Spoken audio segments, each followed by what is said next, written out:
시청자 여러분 안녕하십니까. 노빠구 정배우의 정배우입니다. 3주 전에 인터뷰했던 키키기 8천만원 사기 사건 기억하실 겁니다. 사건이 터진 후에 피해자인 박한울님에게 전화로 욕설을 하고 인스타로 변명이 되며 반박을 하는 등 이야기가 끊임없이 나와서 그때 놓친 부분들과 녹음 파일 그리고 모텔 사건에 대해서 이야기해보도록 하겠습니다.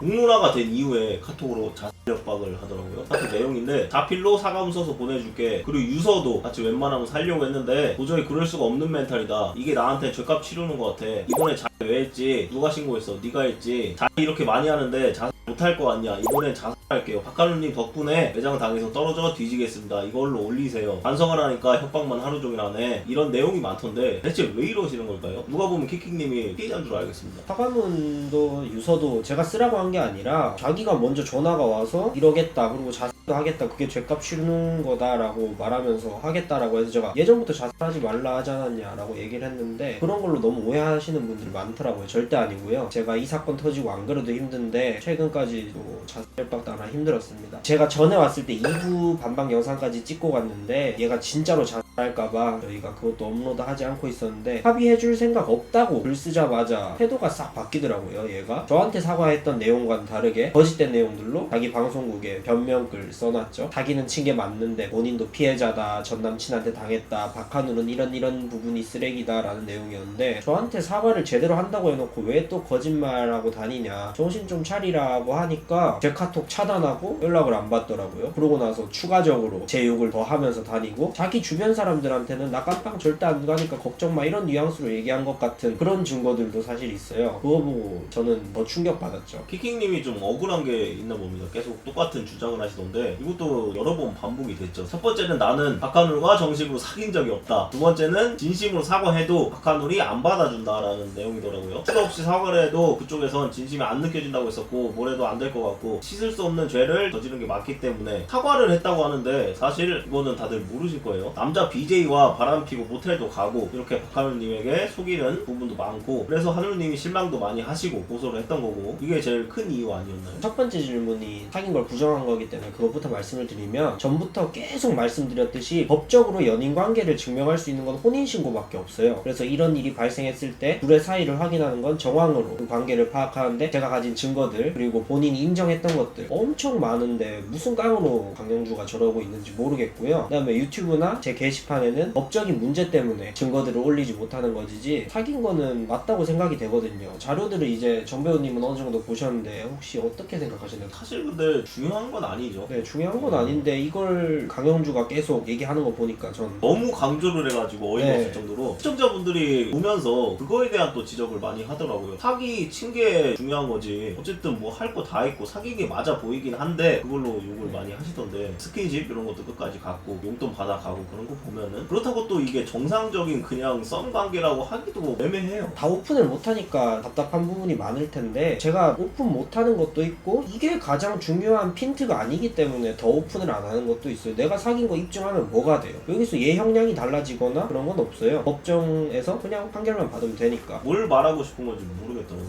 네, 그냥 계속 나랑은 안 사귀었다는데 그냥 절 까내리고 싶은 것 같아요. 그리고 이제 두 번째로 사과에 대해서 말을 한 건데 보신 분들은 알겠지만 이후 태도들을 보고 저는 사과를 했긴 했지만 그 사과가 이제 진심으로 생각되진 않아요. 왜냐면 기회를 줄 당시에는 무릎도 꿇고 정말 미안하다, 내가 변해보겠다, 바뀌어보겠다, 제대로 살아보겠다 하면서 진심으로 사과하는 모습처럼 보여서 제가 그래 이건 진짜 사과구나 생각을 했는데 기회를 준 지 얼마 되지도 않아서 다시 똑같은 행동 바람피고 거짓말하고 이게 계속해서 반복되다 보니까 저는 그때 사과가 이제 진심으로 느껴지지 않고 다시 생각해보니까 이건 그냥 연기를 했나 보다 이렇게 생각을 하는 거죠. 그리고 위에 얘기했던 모텔 얘기가 있는데 모텔 관계 제일 중요한 건 아니고 가장 큰 거는 그것조차 숨기면서 거짓말을 했다는 거죠. 계속해서 얘를 믿고 기회를 줬는데 그 믿음을 다 깨버린 거잖아요. 마지막에 기회를 줄 때는 정말 이제 연애할 마음 같은 건 전혀 없었어요. 그게 9월 13일인데 그때부터 키키가 그냥 사람이 되길 바라는 마음에서 기회를 준 건데 일주일 만에 약속했던 내용 중에 바람핀 남성이랑 연락을 끊어라 라는 내용을 못 지킨 거예요. 못 지킨 거는 그래 진짜 좋게 생각해서 힘드니까 그럴 수 있다, 이제부터 그러지 말아라고 할 수 있는데 변명을 하더라고요. 제가 모를 거라 생각했나봐요. 그냥 변명하는 걸 보고 어이가 없고 도저히 안 되겠다 싶어가지고 고소하기로 마음을 먹은 거예요. 생각해보면 처음 처음부터 바람펴서 이 사건이 결국에 생기게 된 건데, 마지막에 기회를 줬을 때도 몰래 그 사람들이랑 연락하는 걸 보고 제가 어떻게 이 사람이 변할 수 있다 그렇게 생각을 할까요? 얘는 바뀔 수 없는 사람이다라고 판단이 됐던 거는 결국 거짓말을 해서요 모텔 간 게 아니고. 모텔 그거는 사실 당연히 안 가야 되는 게 맞긴 한데 간 것도 속이고, 인스타에 이렇게 사과글을 올렸는데 저는 더 이상 이 이후로 사건에 대해 아무 글도 쓰지 않을 거고 아무 말도 하지 않겠습니다. 그쪽에서 뭐라든, 그쪽이죠, 가만히 자숙기간을 가지며 지내겠습니다. 돈을 갚아야 하기 때문에 일이 잘 풀리는 대로 복귀하겠습니다. 저는 이 부분이 참, 돈을 갚는 게 1순위인데 갚을 돈이 있음에도 불구하고 안 갚고 500만원 변호사 비용으로 썼죠. 그리고 피해자한테 항상 미안한 마음을 가지고 반성하며 살겠습니다. 죄송합니다. 반성한다고 하는데, 이게 참고로 1월 22일 새벽에 올린 글이고요. 다음 보시죠. 이게 같은 날짜입니다. 1월 22일 오후 5시에 이렇게 또 카톡을 보냅니다. 네가 글 써서 내 글 내리고 잠적 중인 줄 아는 거냐? 설마 키키. 너 혼자 지져라는 생각으로 더 이상 이 일에 대해 얘기 안 하려고 글상 내린 건다 키키. 몇 시간 만에 이렇게 심정이 많이 바뀌나 봐요. 얘는 그렇죠. 이러니까 제가 이 사람이 무슨 말을 해도 사과로 안 받아진다라고 말을 하는 거고, 제대로 뭐 사과라도 했으면 사실 이렇게까지 될 일이 아닌데. 그리고 인스타도 저를 차단을 해놓고 저런 글을 써놨는데 제가 볼 수 있을까요? 저는 저걸 연락을 받아서 안 왔어요. 심지어 표면적으로는 저 글을 써서 자기 시청자들, 자기 팬들한테는 반성 중이다라는 모습을 어필하면서 정작 피해자인 저한테는 아까 보여드렸던 그 카카오 내역처럼 사과를 하거나 반성을 하는 모습은 전혀 없어요. 정말 순서가 바뀐 것 같아요. 피해자분한테 사과가 먼저인데 본인 이제 앞길 걱정하는 거죠. 그리고 어이가 없는 게, 어떤 가해자가 피해자한테 지져라라고 합니까? 반성하고 있는 가해자가. 남자 BJ 모텔 사건에 대해서 카톡을 보여드릴게요. 내가 물어본 거 대답하고 나서 말할게. 응, 난 다 솔직하게 말할게. 얘기에 몇 번 물어본지도 모르겠음. 증거를 들이밀기 전까지는 끝까지 인정을 안 했죠. 내가 애초에 너한테 걔랑 만난 거 말 안 한 것도 악의적으로 한 거짓말이 아니었고 내 판단 미스로 너의 기분을 배려해줬다고 생각하고 거짓말한 거였으니까 어제는 내가 부른 게 아니야. 걔가 알아서 온 거고, 매니아 밑에 있는 PC방에서 한 3시간 4시간 정도 앉아있었네. 그리고 나 계속 대출 알아봐야 된다고도 말했어. PC방에서가 아니라 밑에 편의점. 걔가 온다고 왔나? 모텔 간 거 아님? 솔직한 거 맞아. 내가 와달라고 부탁한 게 아니야. 그럼 이게 솔직한 게 아니면 뭐야? 만나자마자 모텔을 갔다고? 만나자마자 모텔 어깨가. 여기서도 좀 비트가 많이 어긋나죠. 만나자마자 모텔을 가든 3시간 5시간 있다 모텔을 가든 달라지는 건 없는데 어디가 중요한지 잘 모르시는 것 같아요. 기분이 안 좋고 무슨 일이 생긴 걸 알고는 있는데 만나자마자 모텔을 갈 수가 있을까? 난 걷다가 그래서 갔냐 안 갔냐, 다리 아프고 생각할 게 좀 있어서 편의점 앞 의자에 좀 앉아있자 하고 몇 시간을 생각했어. 멍 때리면서. 모텔은 오후 6시쯤인가 간 것 같아. 그래서 거기에 컴퓨터가 있어서 거기서 게임 2판 하고 게임 하러 갔다는 그런 해명인가요? 그건 모르겠어요. 모텔 갔냐 안 갔냐를 물어보는데 계속 헛소리를 하고 있는 거죠. 왜 간 거 쳐 숨기지? 공황 증상이 계속 와서 갑자기 이제는 공황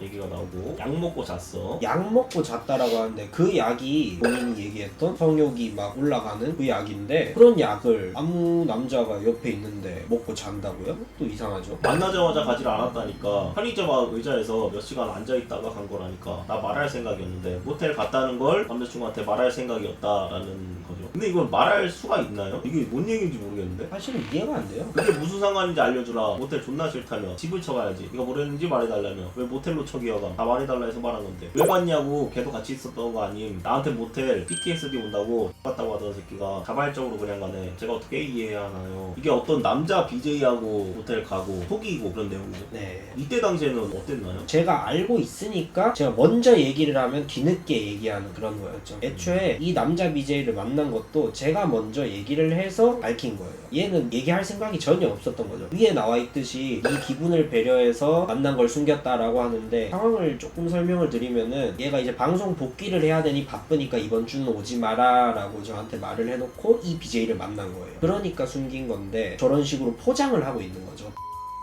사건이 터진 후에 전화로 쌍욕을 하고 엄마 아빠 드립에 장애인 어쩌고 하면서 욕을 했다고 하더라고요. 녹음 파일 듣고 가시죠. 네가 먼저 욕했어 안 했어? 네가 먼저 욕했지, 걸레 같은 내가 언제 했어 이 씨. 아. 힘내라, 해명 잘하고. 그러니까 네가 먼저 걸레 같은 이라고 했어 안 했어? 말을 하세요 씨. 아가리 찢어졌나 이 미친년이. 찌랄라고 있네 장애인 같은 내 입이 터진 이 씨. 새끼가. 오늘 하시든가 마시든가 장애인 같은 새끼야. 에? 듣고 있어요 씨. 나? 말을 해. 아가리가 있으면 씨. 나. 네가 폭로하면 어쩔 건데 걔 장애인 같은 새끼야. 내가 너랑 왜 사겨 미친년아. 미쳤냐? 걔 또라이 새끼 아니야. 야, 나 친구랑 밥 먹는데 좀 닥쳐, 이 걸레 같은 나. 혼자 망상연애 존나 해놓고 내가 뭘 사겨 이 미친 씨. 면상을 봐 거울을 봐 장애인 같은 새끼야. 뭘 사겨 1년 동안 만난 남자친구라고 지랄하고 있네 이 미친가. 글을 쓸 거면 똑바로 써. 장애인 새끼 아니야 이 새끼 씨. 뇌뇌망상 왔냐? 다 듣고 있으면서 모르는 척하는 거 봐봐. 개 애미애비 친구랑 밥 먹고 있는데 어쩌라고 야 녹음해서 올려. 녹음해서 이것도 폭로해라. 듣고 있는 거 아니까 아니야 지가 먼저 나한테 걸레 같은 이라고 욕했어. 나한테 욕하지 말라 해놓고 그러면서 지가 인정 안 하고 지금 말 안 하고 음소거하고 있는 거 아니야 미친년이. 사회적으로 매장시키면 내가 못 살 것 같아? 내가 네 하나 때문에 뭐 못 살 것 같냐고 실화를 하고 있네 미친. 남자친구는 개뿔 혼자 못쏠 아다 새끼가 앙상연애 존나 하네 진짜. 그냥 집에서 X이나 존나 치세요 미친. 여킨 보면서 애미 보면서 X이나 치세요 야. 뭘 살아있어 애미가. 니 똑 닮아가지고 애미 같이 돈만 하세요. 왜 깨물고 야 알겠냐? 듣고 있으면 녹음해서 좀 올려. 이 정도면은 뭐 여자 신태일급이네. 저렇게 갑자기 욕하는 이유가 뭔가요? 원래 입이 험한 편이라서 그러려니 한 것도 있는데 영상이 올라오고 난 직후 새벽이에요 이게. 그냥 전화해서 다짜고짜 욕을 하더라고요. 일부 올렸던 직후에? 네, 일부 올린 바로 12시 좀 넘어서 다음날 새벽인데 이때는 그냥 얘가 일방적으로 욕을 너무 많이 해서 전 뭐 별말 안 했고요. 그 다음에 이제 사과문 쓴다 뭐 유서 쓰겠다 이때 다시 제가 물어보니까 본인은 억울을 해서 욕을 한 거래요. 사기친 사람이 왜 억울한지는 전 모르겠고 시간 쓰고 마음 쓰고 이 일 공론화 시킨 이후에도 욕을 먹고 있는 내가 억울해야 되는데 저쪽이 왜 억울하다는지 이해가 되질 않아요. 그리고 억울하면 저한테 욕을 해도 됩니까? 저희 엄마 아빠 욕을 해도 되고 좀 이상한 것 같아요. 네, 할 말이 없습니다 이거. 평소에도 좀 이렇게 입이 거칠었나요? 이게 근데 일반적인 욕이 아니라 거의 뭐 평생 날아갈 만한 찐테일급이라서 입에 달고 살아요 저런 말. 평소에도. 네. 키킹님이 8천만 원을 빌린 후에 지금까지 총 얼마를 갚았나요? 일부 영상에서 말씀드렸듯이 30만 원 이후에는 전혀 없고요. 물론 전 남친도 저한테 추가적으로 준 금액은 없고요. 그리고 아까 말씀드렸듯이 변호사 비용으로 500만 원 이상을 썼는데 그 돈을 차라리 나한테 갚지 왜 이런 사건에 변호사를 선임을 해가지고 돈을 날리는지 모르겠습니다. 변호사가 필요한 사건은 아니라서 무죄를 주장하는 것도 아니고 너무 빼박이고 본인도 인정했고 계좌이체 내역이 남아있어서 사과하고 피해자한테 돈 갚고 변호사가 할 일이 없거든요. 참 안타까운 게 이게 키킹님이 고소고발 이런 거를 많이 안 해봐서 그런지 모르겠지만은 카톡으로 막 욕하고 전화로도 욕하고 인스타나 해명 이런 것도 하고 이런 게 다 불리하게 나중에 남거든요. 이대로 가면은 실형도 충분히 살 수 있는 그런 사건인 것 같습니다. 이제 추가 인터뷰는 재판 결과가 나오거나 이렇게 하지 않는 이상 추가로 영상 올릴 일은 없을 것 같은데 마지막으로 하실 말씀 있으실까요? 제가 이 사건에 대해서 더 이상 언급을 하거나 구구절절 설명하고 싶지가 않았는데 첫 번째 영상 마지막 부분에 키키기한테 말했던 거 거짓말 좀 그만하고 제대로 살아라 라는 내용이 있었음에도 불구하고 이후에 쭉 거짓말과 짜맞추기 한 증거들로 저를 폄하하고 제대로 살길 포기하는 모습을 보여서 전 더 힘들어졌고 되게 안타까웠습니다. 정신 차리는 거 불가능할 것 같으니까 그런 말은 하지 않을 거고 벌 받을 거 받고 세상에 할 일 많으니까 방송밖에 못한다는 헛소리 하지 말고 나한테 모습 보이면서 2차 가입 그만하고 돈이나 잘 갚고 자숙한다고 하는데 그 자숙하는 기간 동안 내가 보증금 낸 그 집에 있는 것도 참 아닌 것 같은데 빨리 정리하고 그 돈이라도 갚고 깨끗하게 이제 법적으로 처리만 잘 되면 좋겠다. 그리고 또 저를 욕하시는 분들이 많은 것 같던데 저도 계속 말씀드리는 것 중에 하나가 법적인 것 때문에 못 올리는 증거가 너무 많아서 간지러운 부분들을 확실히 못 알려드려서 좀 답답한 게 있어요. 제가 잘했다고 말하는 건 아니고 사건 이후에 욕을 한 것도 맞고 돈 빌려준 게 잘한 것도 아니지만 그렇다고 뭐 불순한 의도로 도와줬던 건 아니기 때문에 너무 욕하지 말아주셨으면 좋겠습니다. 역으로 박가루님 커뮤니티나 댓글에서 가해자도 아니고 피해자를 욕하고 이게 대체 뭐 하는 건가 모르겠어요. 말씀 좀 아래에서 해주시면 감사하고요. 진짜 피말리는 그런 사건입니다. 오늘 인터뷰 여기서 마치도록 하겠습니다. 시청해주셔서 감사합니다.